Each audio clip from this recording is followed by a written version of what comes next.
Live from the backstretch at historic Saratoga Racecourse, this is Racing Across America with Seth Merrow. Racing Across America is brought to you by Pinnell's Restaurant, a Saratoga tradition since 1922. 284 Jefferson Street, Saratoga, just minutes from the track. And the Clubhouse Racebook, 711 Central Avenue, Albany. When you can't make it to the track, make it to the Clubhouse Racebook.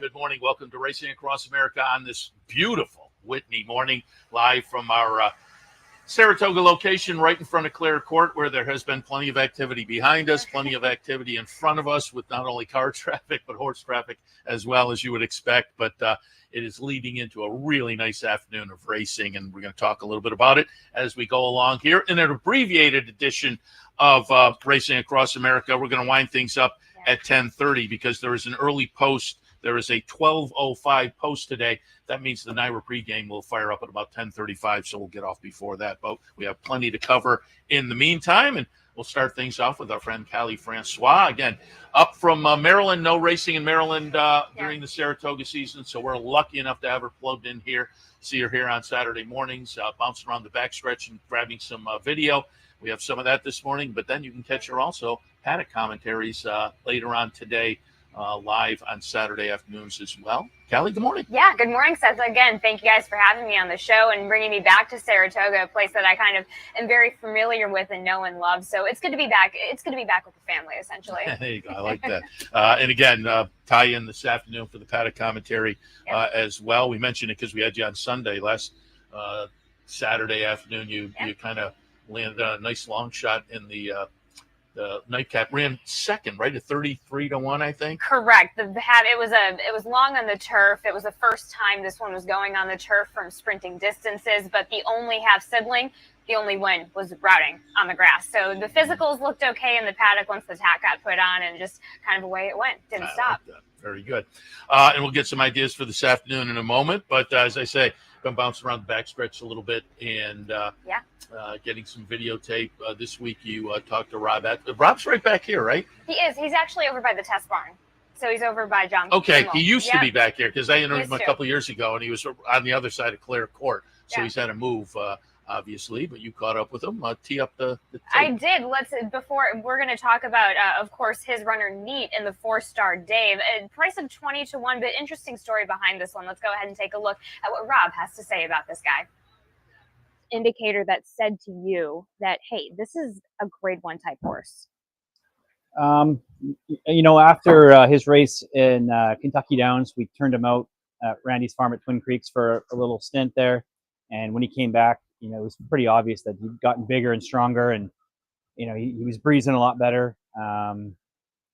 So we thought, we're hoping that he'll be a real serious horse this year. I know things haven't quite worked out that way.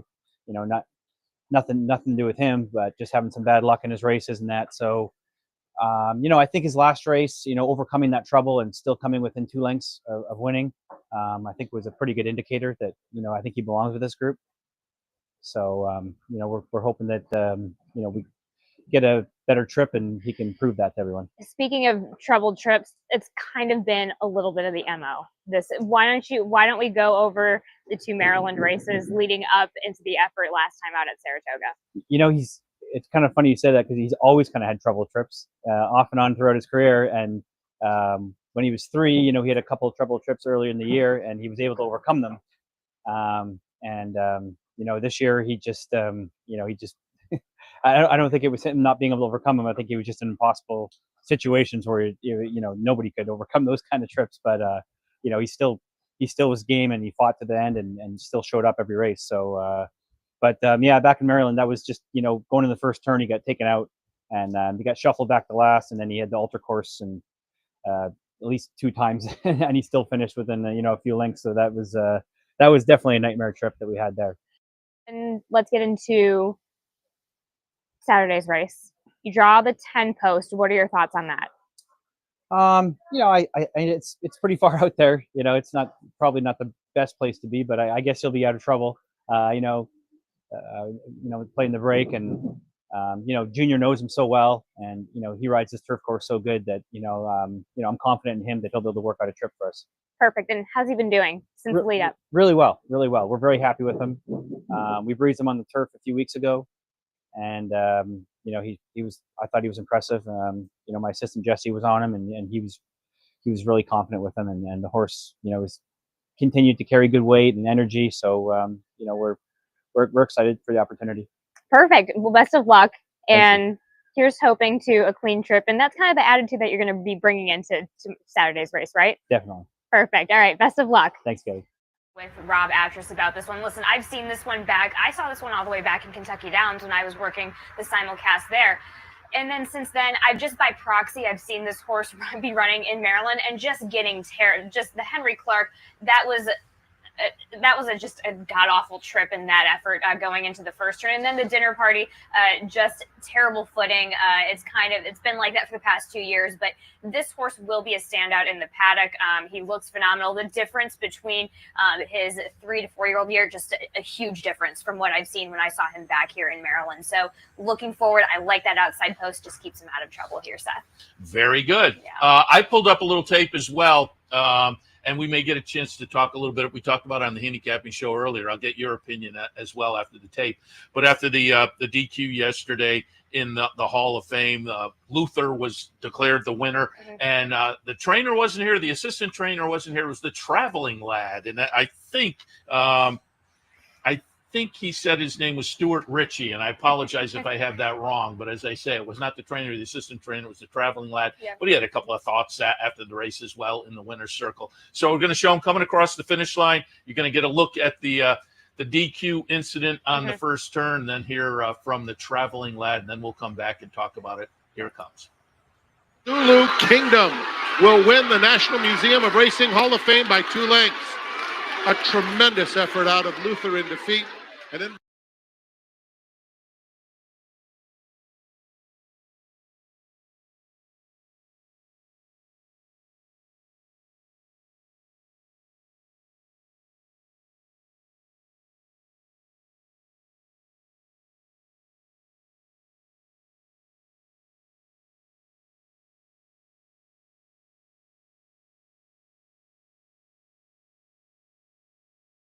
I mean, you could see he wasn't quick. He was slow away again, but not as slow as last time. And like Joe was trying to get him up there, and I think he would have got up there. And when that he got close once, and then got close the second time, I think he lost quite a lot of rounds. And I think so I said that, but I think we would have won anyway because he's a gutsy horse. You could see him going to the line, and he was trying so hard to get there. So if we didn't get chopped up, I think we would have won anyway.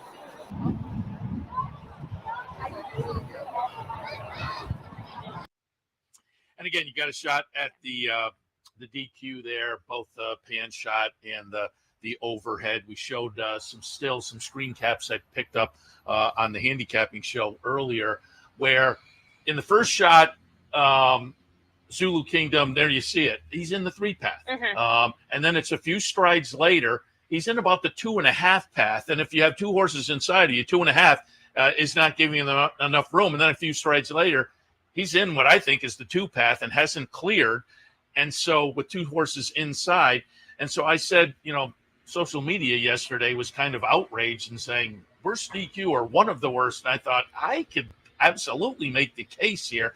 When you sat down, I said, you have an opinion? You said, I have some thoughts on it. So what was your... It's not the opinion, like you, it's not the opinion of the social media peeps out there. And again, we do, for anybody out there on social media, we love your opinion. Keep things controversial. We keep the conversation flowing because this is a sport that is subject to a lot of opinions, and that's kind of the beauty of our sport as well. But in saying that, I completely agree with you. Having kind of been in that position, that kind of hobby was in myself, where you see sometimes on the turn, the rider just kind of naturally drifts in.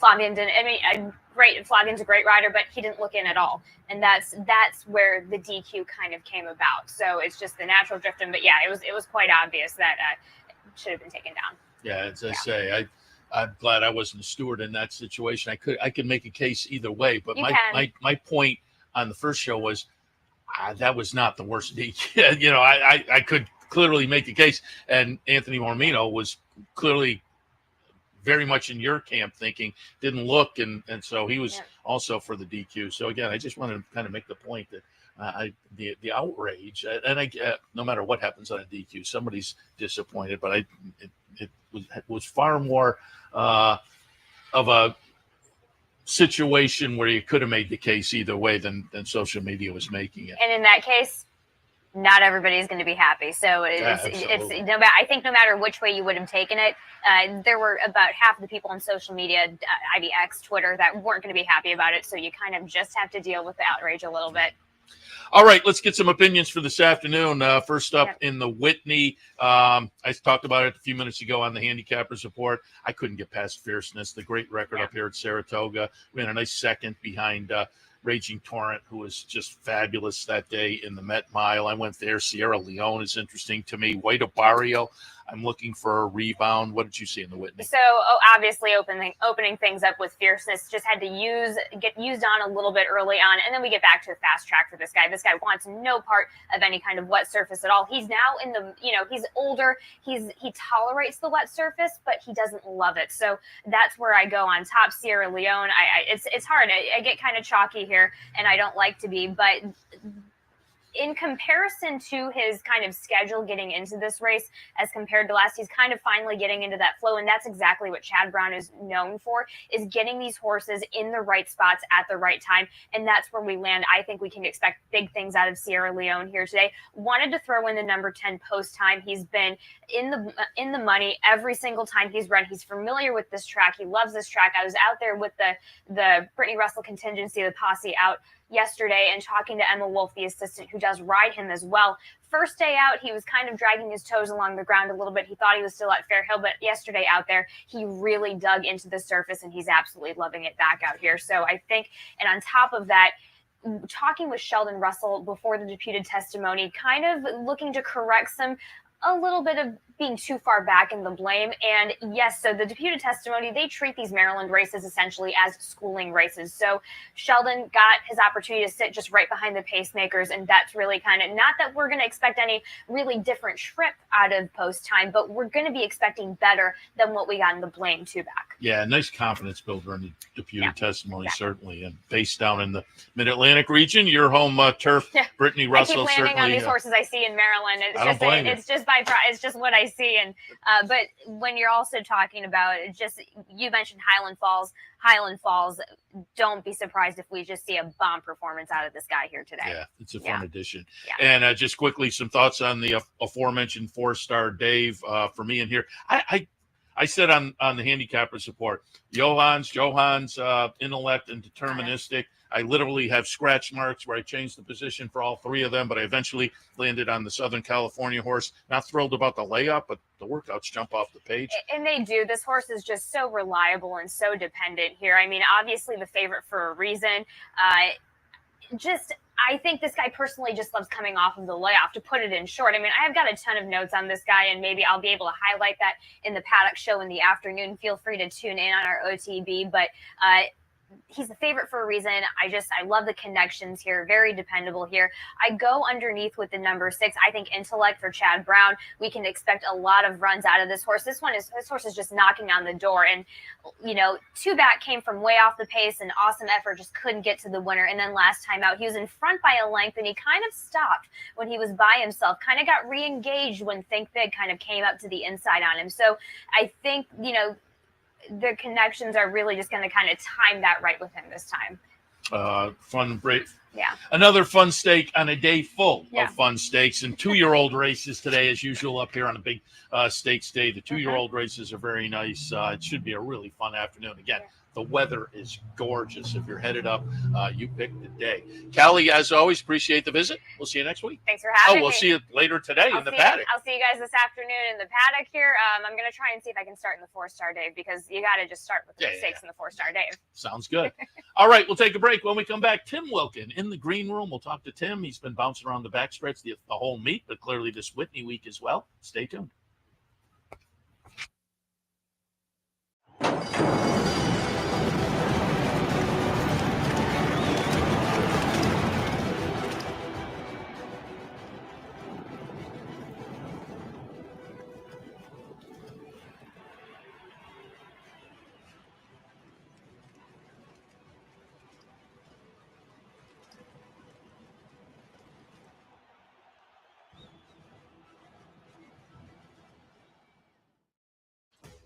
Sometimes it pays to go with the flow, to check your worries at the door, to reconnect with your crew, to follow the thrills and the flavor, to roll with it and see where it takes you, to enjoy every minute to its fullest, and to dance like there's no tomorrow. You can do that here at Rivers Casino and Resort Schenectady, where the good times flow. For centuries, the bond between horse and human has been forged in trust and hands-on care. Thoroughbred racing is combining that tradition with cutting-edge technology to raise our standards even higher. New investments in wearable biometrics, advanced imaging, and AI help optimize our safety programs. That opening quarter mile was a quick one. Every day, a commitment to improving their care. So win or lose, it's safety that runs first. To learn more, visit safetyrunsfirst.com.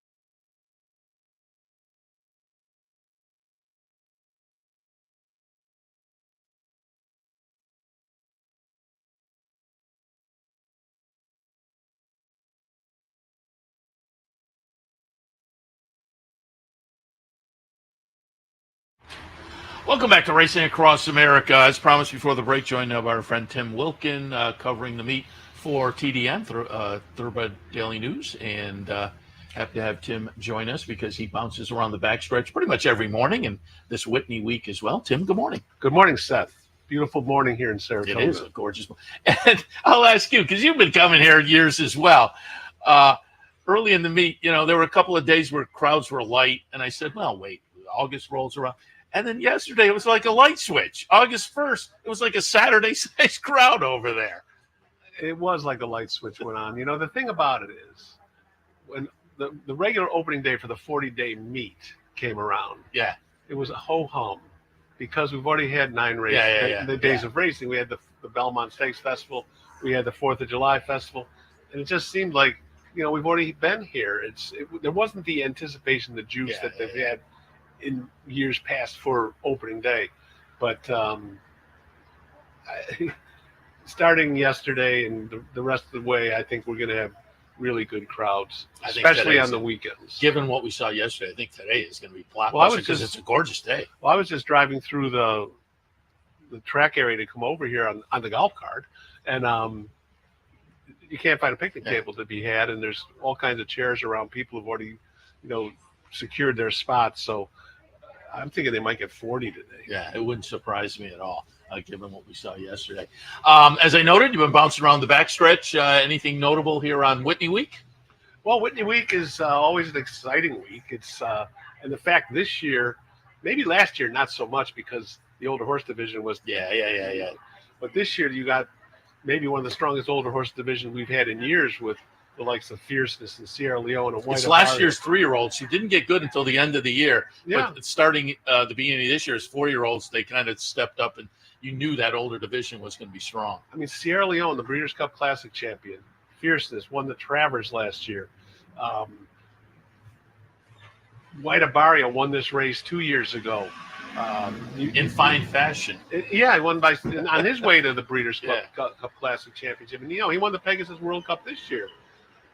It's a loaded, stacked field, and I think a really good betting race because I'm not sold on Fierceness. I mean, I think he's the horse to beat, but I don't think I'm going to put him on top. Spoiler alert, if you want to know who I'm going to put on. I do. I'm going to put – you ready for this? I am. Post Time. I like it. Post Time on top. I've always been a fan of Post Time. I think most people have. He'll be a good story, certainly. He's never won a Grade 1. He's won 11 of 18, but he's kicking the door down trying to get to that Grade 1. He always shows up. He's never been off the board in 18 starts. and he's such a goofball of a horse. I mean, just to watch him in the mornings, the first thing he does when he gets off the track, and Emma Wolf, the assistant trainer, he's looking for a patch of dirt to go and lie around and kick dirt. And, he's just a fun horse to be around. And, and Brittany Russell told me this week, he's still doing it. You get to a certain age, you don't do it anymore. But this horse has shown them that he still wants to do it. And so, I know that they're going to be rooting really hard for this one.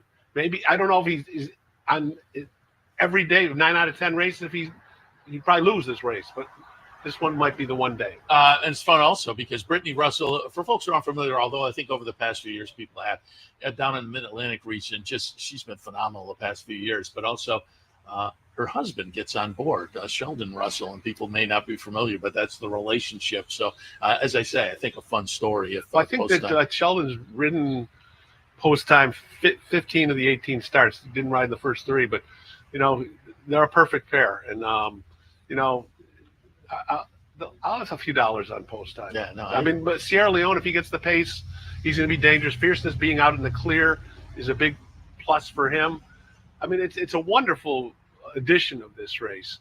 You got a full field. Mindframe is obviously not going to run because, they didn't want to run 2. Yeah. He's a security blanket in case Fierceness wasn't going to go. Fierceness was always being pointed to this race, Mindframe, the Jockey Club Gold Cup. So, and Chad Brown told me this week there's a chance that, just ignore my phone. There's a chance that Sierra Leone could come back in the Jockey Club Gold Cup. Well, the spacing typically works all right for that kind of a thing. So wouldn't shock me. Yeah, Mindframe was the insurance in case, Fierceness came down with a sore throat or something.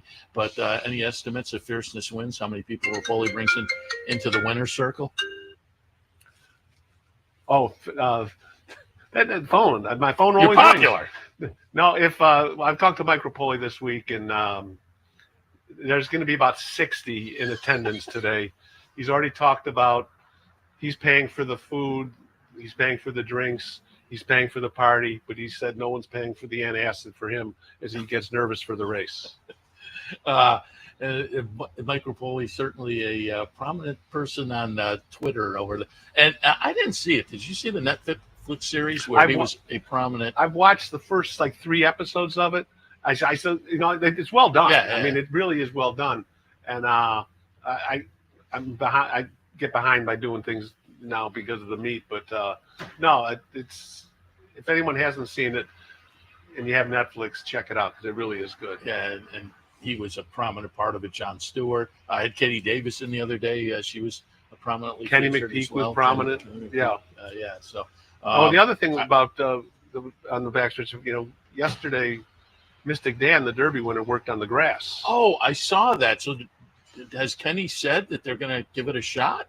It's TBA. I mean, they wanted to see how he would perform on the grass. They really like the work. He'll work again on the grass next work, and he probably not going to run up here, but it's just an option they want to keep open. They really thought that he worked well.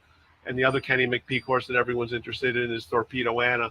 She had her first work since June on Tuesday, and she'll have 3 more works before the personal ensign. And Kenny says she's on her A game as well. The Grizzly, as he calls her. And is he still like this latest work? Was that posted on social media? I didn't look. But last year, Torpedo Anna, I did not see it. I mean, last year he was announcing, and people were, and it wouldn't surprise me because he realizes what a fan favorite she became. I mean, and she goes out first light. She's out at 5:30. And I've been there to watch her work. I didn't see this. I didn't know it was happening, but because I was wondering when the work was gonna show up, and here, lo and behold, it did. So, and does he work across the street? Yes. Yeah. He works she works on the Oklahoma, and all systems are go for the personal lens. When you sat down, I asked if you had a thought on the DQ on the handicapping show earlier. Anthony Mormino was kind of for the DQ. Kali just a minute ago was for the DQ. I said I could kind of make. I was glad I wasn't a steward because it happened so early in the finishing positions and whatnot. I was kind of 50-50, but I showed some shots, and social media was outraged by the DQ. But again, here you see the horse in the 3 path. A few strides later, the horse is in the 2.5 path. Then eventually the horse is in the 2 path with 2 horses inside, so not really leaving enough room. So I whether you agree or disagree with the DQ, I didn't think it was one of the worst ever. But what were your thoughts on the situation? That's the talk of the backstretch this morning. I mean, everyone that I've talked to has had an opinion on it. Mark Cassidy said that he was surprised it didn't. He said he would have taken him 1 second to take him down. There's just been so many people that have had different opinions on it. I can go either way on it too. When I first saw it, I thought for sure that Chad had gotten screwed. I didn't think that Flavian had done anything wrong. But then you see the drone shot, see the movement over. I'm just thankful I wasn't the steward. I think these are the times, man, when maybe we should go like the NFL or MLB and have the replay rule of people in New York. Let them take a look at it because I'm not sure that it should have been. I thought Zulu Kingdom was the best horse in the race. Yeah, that's the case that can be made, I think. And so, make no mistake, Luther ran great. Yeah, he had the horrible all start. the trouble and to get up the way he did. Yeah, he did.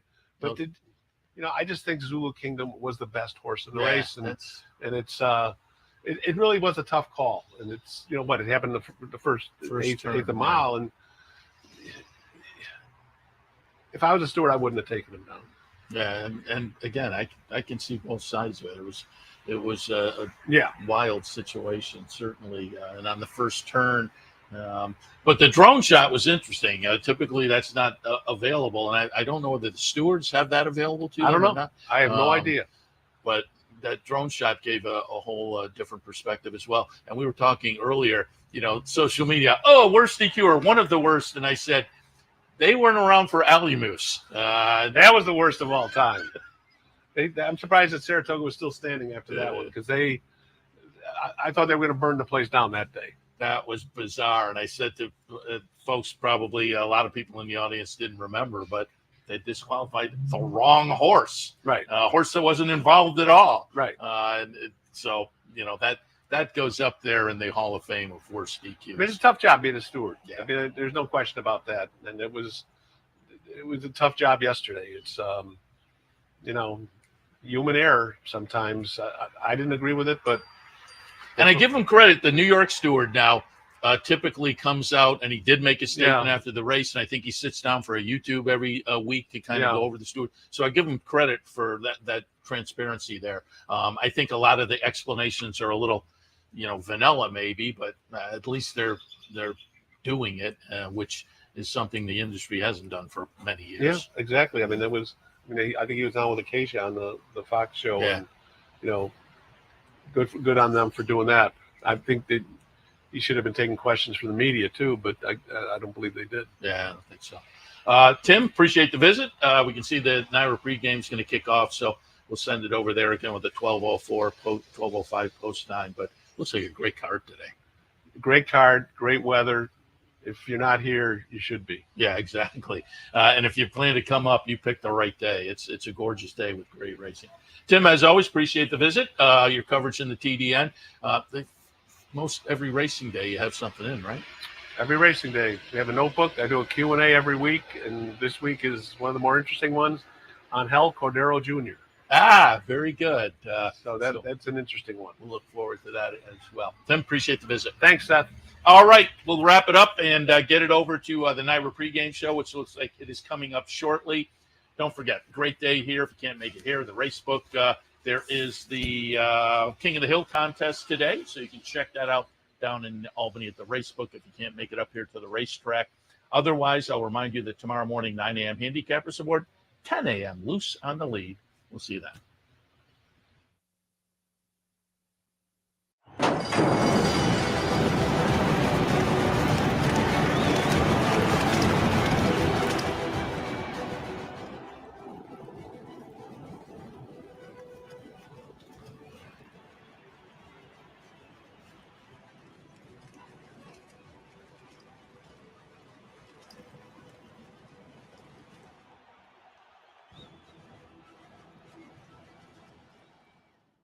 Haven't signed up for a Capital OTB account yet? Now's the time to take advantage of the sign-up bonus. Open up a new account with $200 or more, bet $400 by the end of the month, and receive a bonus $200 into your account. Plus, you can take advantage of everything an OTB account has to offer. Wagering from any device, live streaming, racing info, past performances, online promotions, and more. Sign up today and take advantage of the new account bonus. Details at capitalotb.com.